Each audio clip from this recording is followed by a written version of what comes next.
Hello, everybody. It is another conversation. No, Justin is not sitting next to me. It is Max. Yes. We are here with I'm Justin with a very, very good tan. We are here with Mr. Chris Candy. Chris, how you doing today? Hey, how's it going, everyone? I'm doing great. My first question for you, and it might be a very obvious answer, and it might not be, but what made you want to go into acting and comedy? Oh, We'll start it off light. yeah. Well, that was a good podcast, everybody. I'll talk to you guys later. That's a great question. It's funny.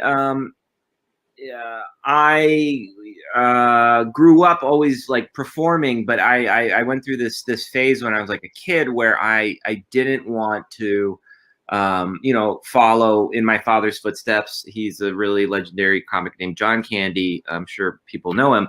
I really didn't want to follow in his footsteps early on because I was young and I was like trying to figure out who I was. And it just seemed like such an overwhelming path to do. And I think everyone can relate to that in the sense of like, I don't want to do what my family does. It's like, I want to do what my parents do. But I found myself over the course of that, time as I was younger, right? I would be doing plays and I would be on improv teams and I would be, performing in shorts and I just always liked doing it, and then I was always into music. I got really into like punk rock music and ska music and all kinds of stuff. And so that was my journey. But even then when I'd be on the mic, I'd be, cracking jokes. And so it wasn't until I got into college and I was like no longer going to be into touring that I was like, I should give this a shot. And it was comedy that initially, got me going. And from that point on, I met with some people. I was doing sound actually for Clark Duke and Michael Cera on their show, Clark and Michael. And I went to college with Clark. And they called me up one day to do a scene on the show, and I got to work with those two guys, and they're both really, really funny guys, and I felt like I could keep up with them. So in the beginning, I was when that had started, I was like, okay, I think I could do this, and I was so fucking green. I was so green. I had so much learning to do because I thought that I was just gonna I had my only ceiling was like college plays, so I'm like, oh, I'm gonna book every commercial. And I went, I think, like 6 years without booking a commercial. So but that was really where it started. I think early on it was like a long journey of like dipping my toe in the water, but then really when I look back on it, I had been doing it the whole time. What's crazy is I can relate to that because I'm not on the same scale, but when I used to work for the company that my dad was really high up at. Everything I did there got compared to him, because he's known throughout the whole company. And so no matter what I did, I had that shadow hanging over me. And it's like, I don't want to be like here, everybody trying to relate what I'm doing to what he did or what he's doing. Right. Yeah. What kind of work is it? It was in Napa Auto Parts. He was like really high up and Oh, cool. I was working as a driver, but everybody had something to say that kind of, Yeah, it's difficult, right? Because like you want to, you really want to be your own person, and then it gets creepy as you get older, and we all, they look like their parents, we look like our parents, just slowly, and you're like, oh my God. It's an interesting journey, but yeah, that was I can relate to that wholeheartedly. If I have to say, excellent mustache. I'm really digging that. It's very well done. Thanks, man. Congratulations on that.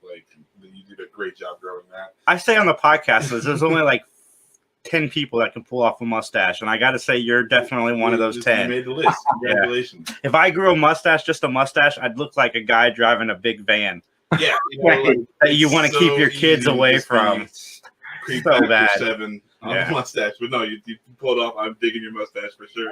Oh, thanks, man. Thanks. Yeah, mustache. It's I was working with a coworker. I used to work for Stussy, the clothing company, and my friend I worked with, my friend Brittany, she said, you'd look really good with a mustache, and I was like, okay, and so I tried it, and then up until then I had tried, and I would have like girlfriends tell me like you look so stupid with that thing. And then I just needed to get to the right age, and I had worked with some good mustaches, and I knew how to do it. And so when I reinvested my life into a mustache life, I had the right direction. Well, yeah, you're pulling it off. That's me with the mustache. It's not. Oh, anyone could do it. You could do it too, man. Good luck. So yeah, I'm scrolling through your IMDb, and this short just jumped out at me, mostly because of the name, and I really want to see it now. So hopefully you can tell me where I can find it. Chowchilla. Yeah. It sounds very interesting. Can you tell us a little bit about that? Just like what because you're a co-writer on that one, and you're also in it. Right. With that. So Chowchilla is is a short film I wrote with my writing partner, Garen Gardner. And Garen and I have been making a ton of stuff together for years. We met in an acting class and out in Los Angeles, and she ended up being my neighbor here in LA, and I had no idea. We had the same commercial agent. We had all these things in common, and we had met randomly in an acting class. And we had always wanted to work on something together. We'd done this show prior to that called Where's This Party, which was this like improv based show that takes place in a car. And we were doing that. And we were wearing wigs, basically. We looked like crazy in Where's This Party. So we wanted to do something that was like kick it up a notch, not wear wigs, have a realistic, a good story. And her husband's family has this farm up in Central California, and it's next to a town named Chowchilla. Chowchilla is this town. It's above Visalia, just north, and it's a bit south of and east of San Francisco. So we started writing this project towards a farm and what could it be. And the story ended up being like this brother and sister have to sell their family farm. And on the eve of the open house, as they're getting the place ready, a drug drop, a bag of money shows up from a drug drop gone wrong, and they find the money. And it's basically like what happens when two people who need a lot of money all of a sudden are gifted it, and what they do with it. And it's a really fun film. And you can find that on my website, or it's on Vimeo. It's a great short. And I was also working with in the improv world this guy Rick Darge, who's a good friend of mine as well too. And he's an incredibly talented director, and he had this like amazing camera. And I knew his skill set of like making film was really strong. And it was kind of in my mind like a science experiment. I was like, all right, I'm going to see if Garen will work well with Rick. And it was awesome. It turned out perfectly. And we're all really close friends now, and extended the creative crew that I have out here in Los Angeles. But Chowchilla is fun. It's a beautifully shot film. My sister, she has a part in it, which is really nice. It turned out great. I was really happy with it. Are you and your sister pretty close? Yeah, we are. Yeah, definitely. I know. I saw the name. I was hoping it was some sort of animal, because I was like, I want one. I don't know what it is, but I want it. And now it's a town, so they need to have a music festival or something like that. Chowchilla needs to blow up. Yeah. Let's get Chowchilla on the map. Well, it already is, actually. But yeah, the film, when you watch it, kind of unintentionally ends up having this. It feels like it could be an episode of Fargo almost. It's a dark comedy, so I think you'll enjoy it. Oh yeah, I'm definitely gonna check that out. Please do. Short films have always been super hard to find until recently. Amazon and Netflix have actually been buying up a bunch of them. So I've been getting into short films, and there's a lot of short films that you've worked on. Do you enjoy the short film format? Yeah, short form and short film is great. I think if you see a short film, it is a really good gauge on someone's ability and a sight into their creativity, because you have to get a lot of information into a very short period of time. And it's delicate, especially in the era where we're like in with Instagram, Twitter, short films. It just gets shorter and shorter and shorter. And now we've all kind of settled on 1 minute, right? If we can all digest that. But I love going into a theater and watching a bunch of shorts, because it's, it really shows, you have to have a solid arc. You kind of have to have an A and a B story. And if it goes too long, people feel it. So it's all of these elements coming together to make this really nice thing. And with that being said, up until recently, you're right, short films weren't being bought. So they either were like a sign of a proof of concept, or they were just made for the love of them. It was like Chowchilla, people were kind of talking to us about expanding it. And it was kind of like the bold move at the time, to just say, maybe it's just a short film. And that's rad. Like, that's super cool. Like, just let's let it exist in the world of film as a short. That's it, as opposed to like, oh yeah, well, maybe it exists we tried it, and it just feels like you're taking an idea and stretching it too thin almost. To go back real quick to what you said earlier, I could tell we're in the same generation because you referenced ska music. Oh yeah. But that's super awesome. I was just on a rant on the last podcast we had about like, it's okay to make something and have it end, and it exists as the thing that you made, and if people love it, great, and if they want to like wonder about what happened after and yada yada, they can do that. But like, if you didn't have a plan for after or before, then you don't need to scramble to get a plan and patch everything together and make your thing worse. So no, I much respect to you for, you guys are like, what, it exists as this, and that's all we need to do. Like, I just appreciate the shit out of that. Like, that is really what I feel like people just do too much. Is like they're like, oh, I can make more money. Well then, let's do this thing, instead of just making a good piece of art and letting it be itself. I'm just really impressed. We recently interviewed a short film director who made We Die Alone, and I was just really impressed with what people who make short films can fit into 22 minutes. Like you said, I watched that 22-minute movie, and I'm like, this is almost like this could be part of an anthology TV show, but it's so much, it's more than what an anthology episode of television would be.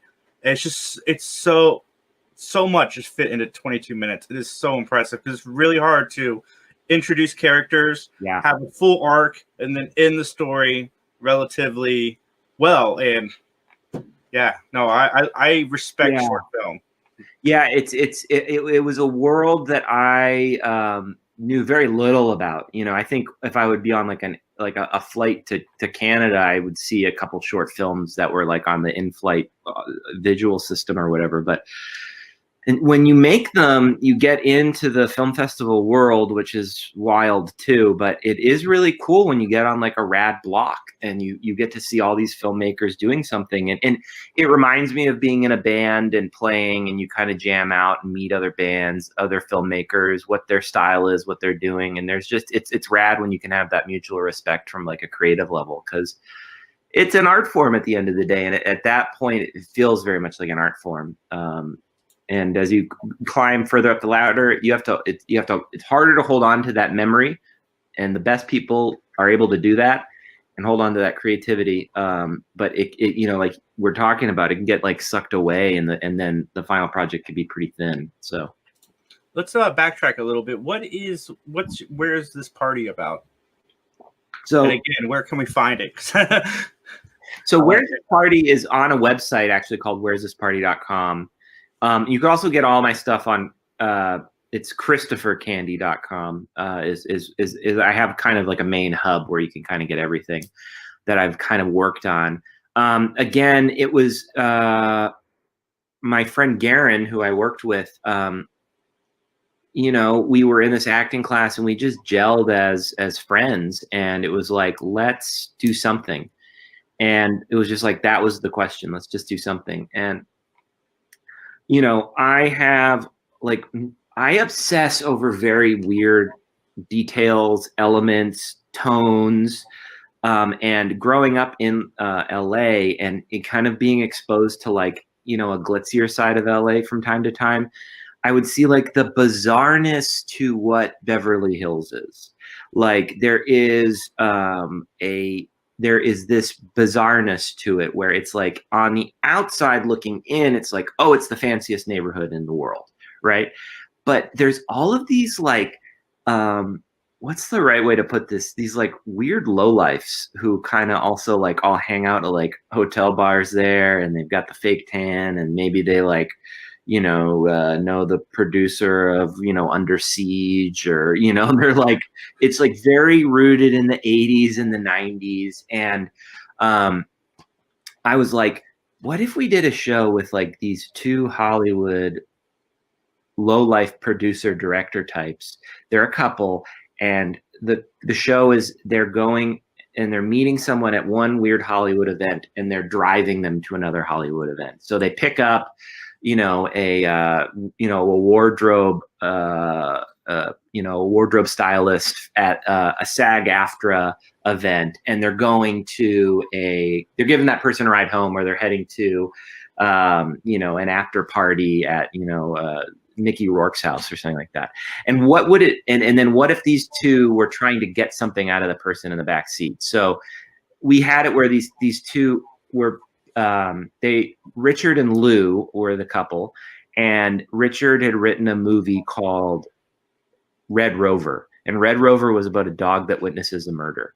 And they're trying to get whomever it is to invest, be a part of it, get them in touch with Tom Hanks, get them, whoever it is, to get them access. And so I went and donned, I went to a tanning salon and got a full tan, like a full, like, I think that I said, I went to this tanning salon called Ibiza Tan in Los Angeles. It's not there anymore. And I said, I'm doing a comedy and I need the ugliest looking tan I can get, like the craziest one. And they said, you must mean the Mediterranean look. And I was like, okay. So we know the one. Yeah. They spray tanned me, and I was like, it looked insane. And then on top of it, I had like a Caesar wig, that like a George Clooney kind of Caesar wig. And then my partner, my wife in the show, Garen, she was Lou, and she kind of looked like a Kardashian, like a Kris Kardashian kind of look. And the guy's kind of like, listen here, buddy. All right, when I was working on the movie, when I was up at Mickey Rourke's house when we were doing shots, I didn't see you there, and it was just very smooth talker, really fucking insulting. Like, this is all pre-Trump stuff too, and there is stuff pre-Trump, pre-Me Too, everything, and it was like me at the time going like, these people exist and they're so insulting, and it's all for comedy. I don't know if those characters exist at the moment right now, but at the time I was like, oh my God, this guy's like a Trump almost. He really is. He's so nasty, but he's got a heart of gold. So anyways, the show is great. We got to work with a lot of awesome people, like, because it was so easy. We filmed it all on a GoPro. We just needed a sound package, and I would just hit up friends, and I would be like, it started, TV actors, film actors, we got Will Sasso on an episode, Dan Levy was on an episode, and we would just develop the characters more. First was them pitching Red Rover. Second season was Red Rover was being made and they were kicked off the set, so it was them driving to set. The third season was they don't have a pot to piss in, and they're drivers at the Burbank International Film Festival, and then we did a holiday episode. So, we just I followed the arcs of TV shows, and just, that's what it was. Are you pretty good friends with Dan Levy?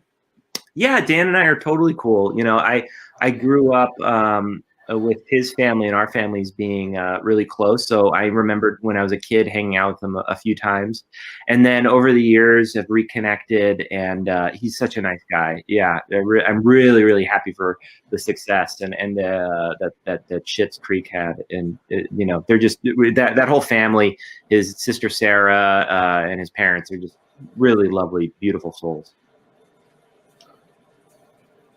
Schitt's Creek blew up. Like that was. I heard the premise. I was like, this could be funny. I love Eugene Levy, but I didn't think that it would, you'd get what we got. Right. Yeah. When I saw the Emmys, I was like, oh my God.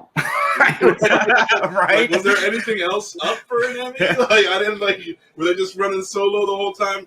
It sucks for anybody else nominated for a comedy anything. I had one friend call, he's like, this show's winning everything.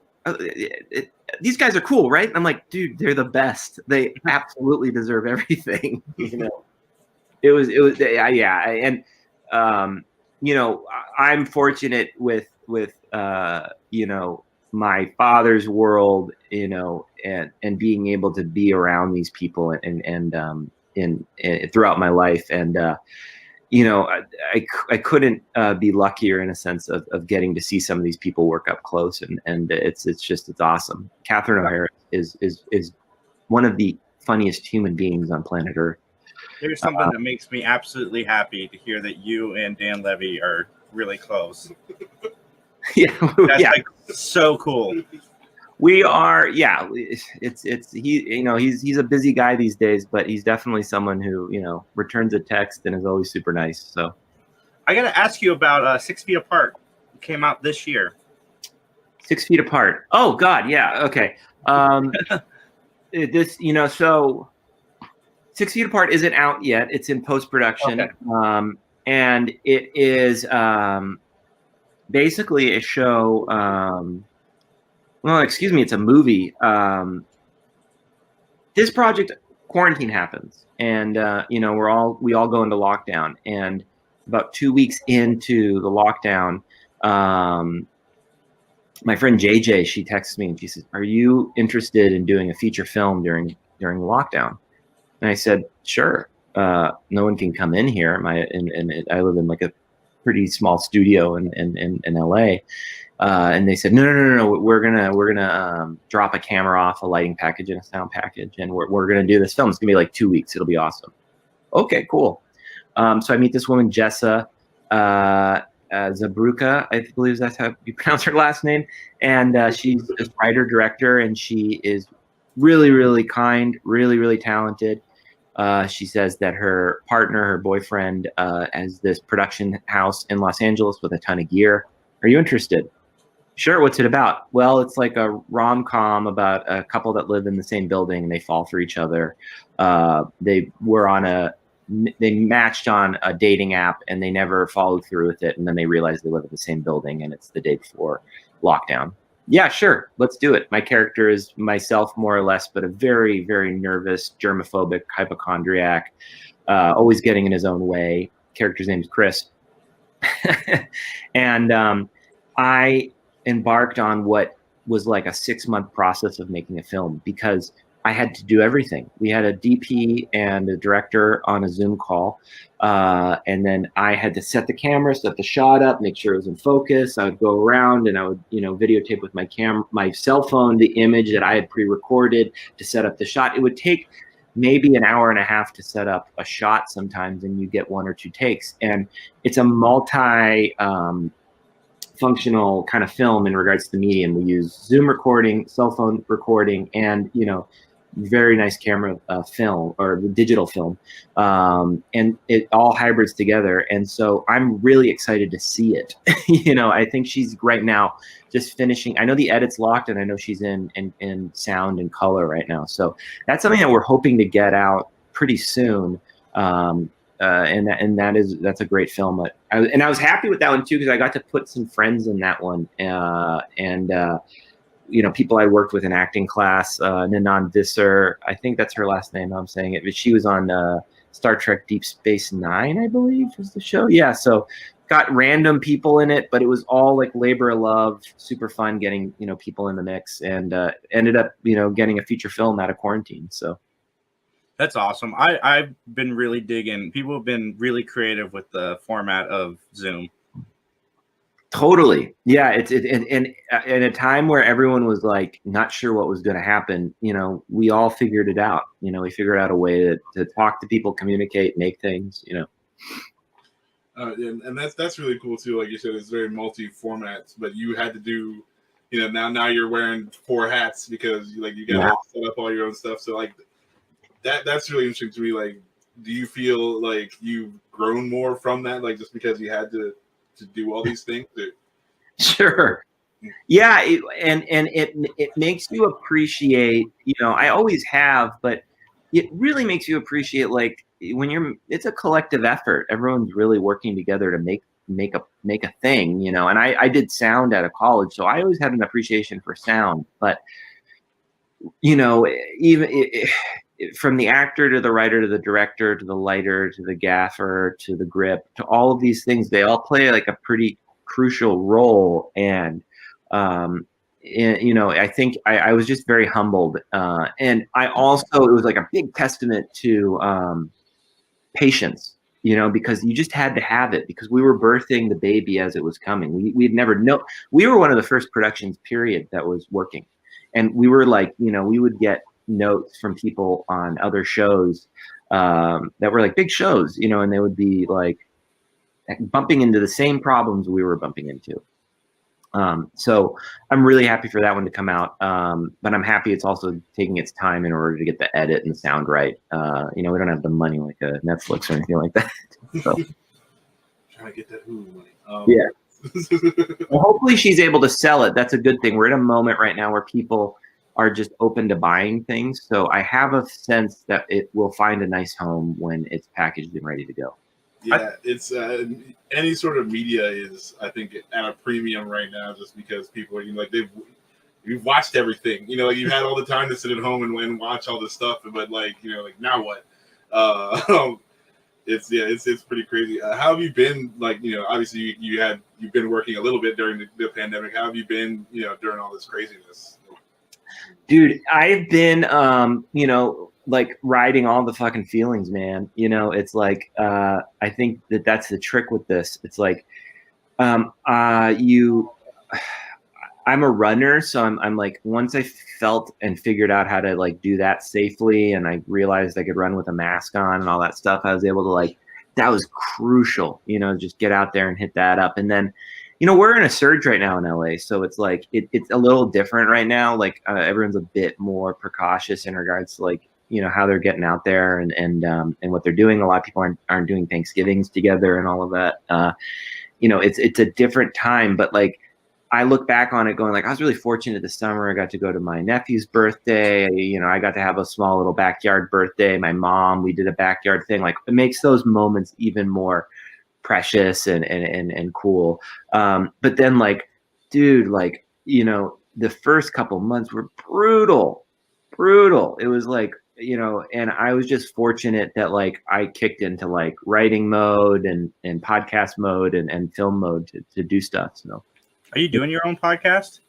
I do, yeah. I have one called Bumper to Bumper with Rick Darge, the guy who directed Chowchilla. And initially it was a show where we were driving around in LA. And he was in his car and I was in my car, and we would do the podcast in bumper to bumper, gridlock traffic. I have to do something in a car always. I don't know what the fuck that is, but it started there, and we'd get some guests and they'd come in the car and we'd interview them. And it was an hour-long podcast. And then when this all started, it turned into a weekly, let's cheer everybody up, radio style podcast. Doesn't really get to anything. It's just a bunch of guys kind of talking. That's how our podcast is typically, just us talking about nothing.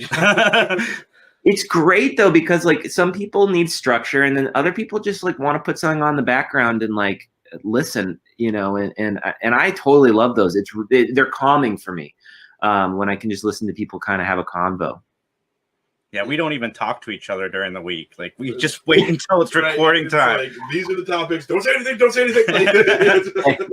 Save it. Yeah. So do you got a few more minutes? Yeah, of course. Yeah. Okay. Absolutely. Okay. I wanted to talk to you about your improv days. Sure. You did improv at Groundlings, Second City, and Upright Citizens Brigade. Those are some big places. Right. So the main school I went to learn was UCB. And they have a 4-level program over there where you basically learn how to do the Herald. And then I took class over at Groundlings. I just took one class over there, and primarily on my IMDb, I just put that there just so if casting directors see it, they know that you're trained or have taken classes. And then with Second City, I've been over there prior to all of this going through, and I was on a couple teams over there, and I was getting coached by coaches over there on this team Dazzle, and then I started my own show over there called Live from the Hollywood Room. So I was performing over there pretty regularly.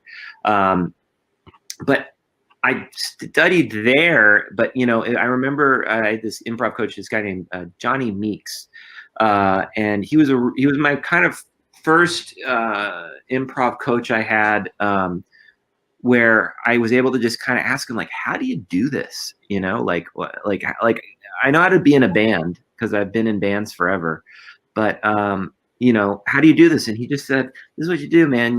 Take the class and then find a team and start in practicing, get a coach maybe, and then do the Herald like 1,000 times. And then basically when I reconnected with my friend Rick Darge, he said, I have a practice team that's going on. And then we started a team called the Beach Bunnies. And it was, a bunch of friends, and we started an indie team basically.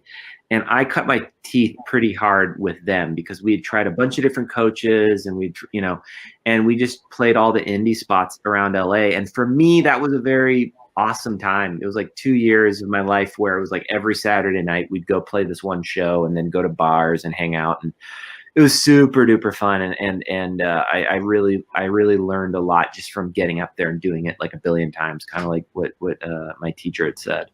But up till now I was at Second City, and I was just exclusively there playing with the Dazzle team, and then with Jason and doing Live from the Hollywood Room.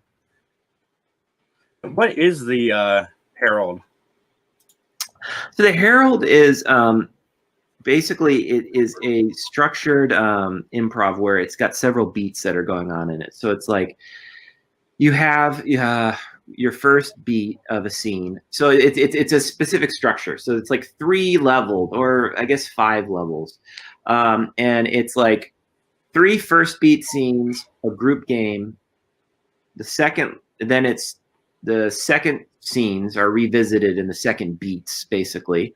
Then another group game, and then the third beats. And the third beats, the scenes can tie anything together.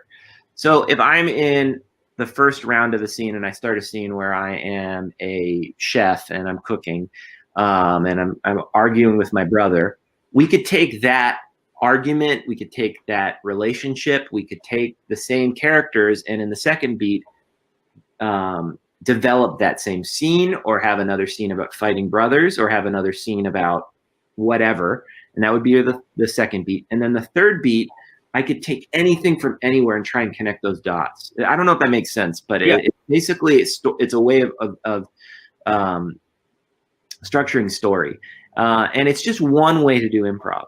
It's I haven't done it in a long time, but the improv I was doing primarily towards the end was like a short form and a long form, where you just do various scenes. It can have a bunch of different structures. You can do whatever you want with it. And but the Herald was basically that. And UCB, that's their structure from what I understand. And from what I took away from it is they're going to teach you how to do the Herald. And you go through 4 levels of learning how to do that. And then there's their theaters, they'll have a Herald night where you get to see a Herald performed, or they'll have a short form night or whatever. And so, yeah, I've kind of, it's fun when comedy was really up and going before all of this. It was nice to bounce around to a bunch of different theaters and perform and do all kinds of things. That's what I miss most during this pandemic is comedy. Max and I, we braved the storm to go to the comedy club here to watch Josh Wolf. And yeah, I realized like how much I actually missed it because it got me out of the house. I have not really left my house since this whole COVID thing started. Yeah. I'm pretty much home. I don't want to get sick. My mom just got over cancer. So and she still insists on seeing me. So I'm trying to keep my distance from as many people as possible. But I couldn't not go. Like I wanted to go to the comedy club so bad. It was like 4 months after the pandemic started, and I was starting to itch to get out. Yeah. And that was really cool. And you know, like you have like Dave Chappelle doing his thing out in the cornfield in northern Ohio. Yeah. It's like you don't realize how much you need. Like you know that like when we were there and just laughing and having a good time. Like it's amazing how much you miss. Like you don't even realize you miss it that much until you know you get a little taste of it back. But no, it was good. Do you feel like improv? Like I dabble in stand-up comedy, but do you feel like improv is sort of like that, where it's like it's easy to not hit and very hard to just carry it along the whole time? Because sure, I find that very interesting. Yeah, I agree. I think improv and stand-up are both very different things. Right.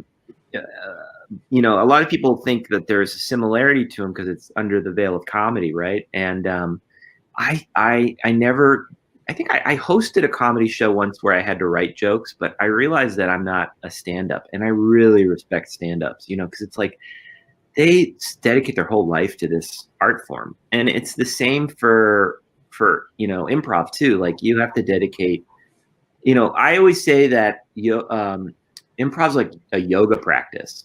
You know, you're going to do it. You could potentially be doing it your whole life.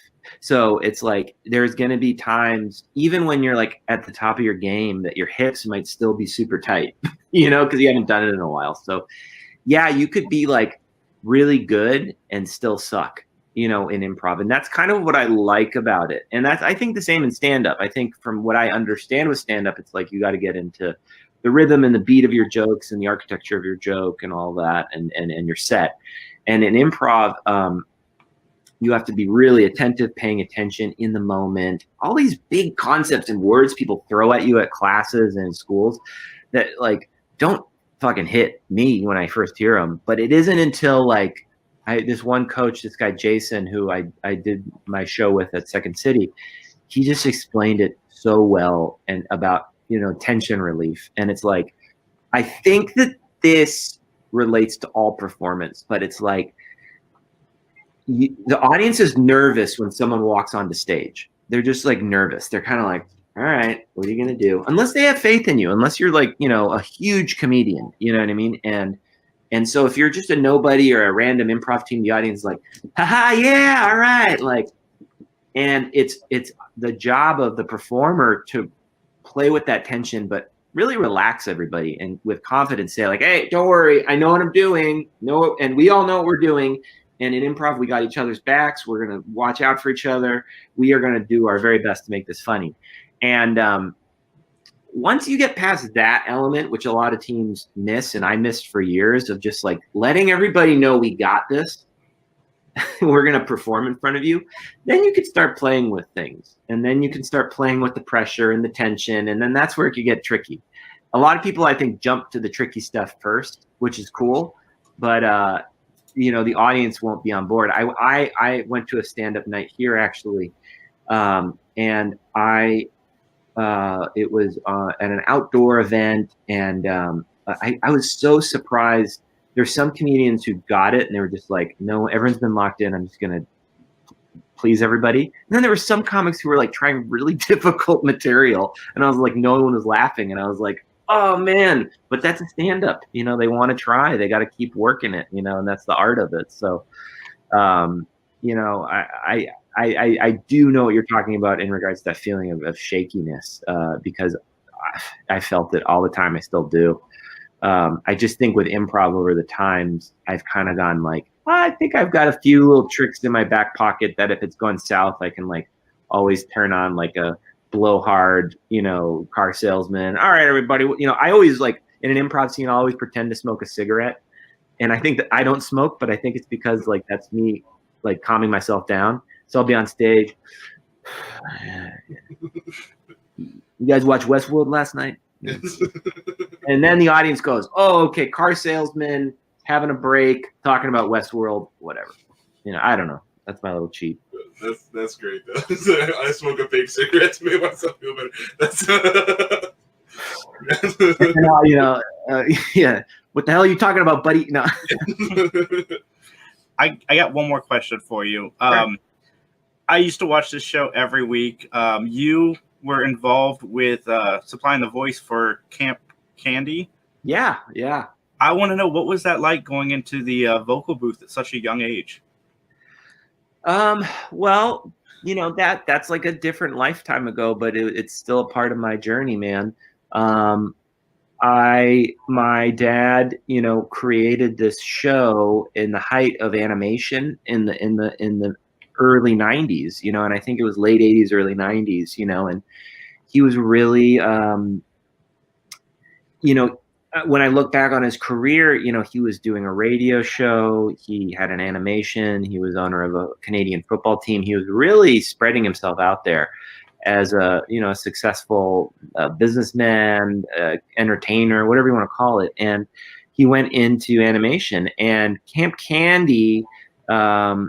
I think he did it partially for my sister and I, because we were both kids and we were obsessed with Saturday morning cartoons like we all were. I think he saw that. And but then on top of it, I think he really wanted to tell stories about camp, and when you watch those, it's just, pretty basic, right? A funny camp with kids. And,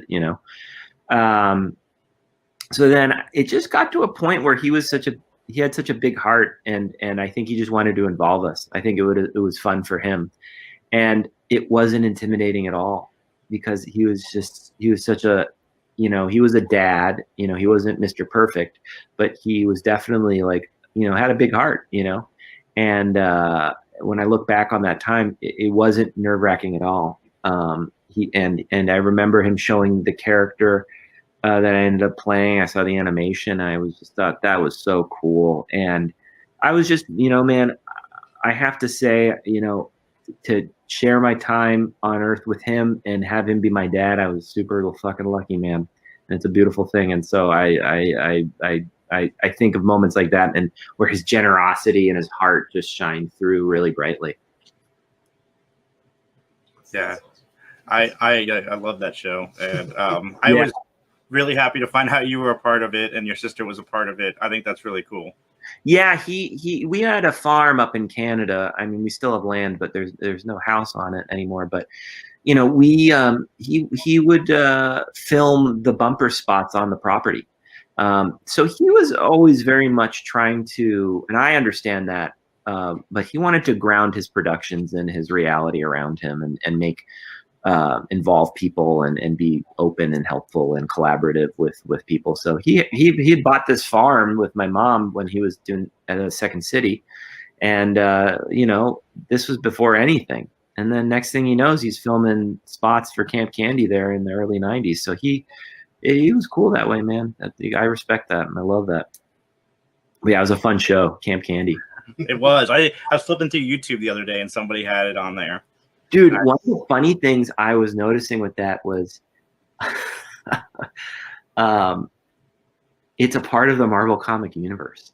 Is it? It's a part of the MCU, because they did Camp Candy comic books, and Camp Candy is part of it. And I was going like, in the end scene of Endgame, I'm like, oh man, that would have been fucking real deep. I think I tweeted something like, the only person to survive the Thanos snap was the Camp Candy. Oh man, that'd be awesome. Super. Yeah, I just realized that. I remember my friend pointed it out, actually.